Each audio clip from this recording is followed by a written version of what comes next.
বেসরকারি খাতের ইসলামী ব্যাংক দেশে শুরু করেছে এক নজিরবিহীন শুদ্ধি অভিযান। চাকরিবিধি ভঙ্গ ও শৃঙ্খলা ভঙ্গের অভিযোগে এরই মধ্যে চাকরিচ্যুত করা হয়েছে 200 কর্মীকে। একই সঙ্গে প্রায় 5,000 কর্মীকে করা হয়েছে ওএসডি।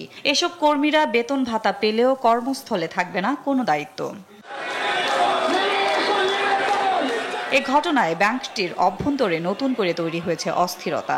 বিষয়টি নিয়ে কেন্দ্রীয় ব্যাংক বলছে এটি ইসলামী ব্যাংক এবং আদালতের বিষয়। নিজস্ব নীতিমালা অনুযায়ী ছাঁটাইয়ের ঘটনায় আইনি চ্যালেঞ্জ নিতে হতে পারে ইসলামী ব্যাংককে।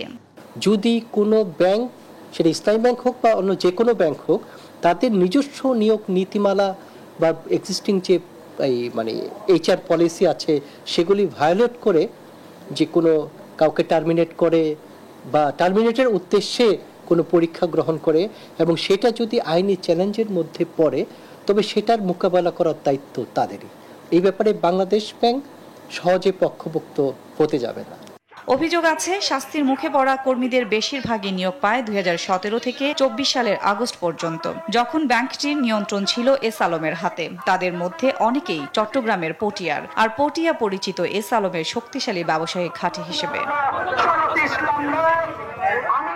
সংশ্লিষ্টরা বলছেন সে সময় কোনো ধরনের বিজ্ঞপ্তি বা প্রতিযোগিতামূলক পরীক্ষা ছাড়াই নিয়োগ দেওয়া হয় তাদের। অভিযোগ আছে চট্টগ্রাম শহরে এস আলমের বাড়িতে ও অফিসে বক্স বসিয়ে সংগ্রহ করা হতো প্রার্থীদের চাকরির আবেদন।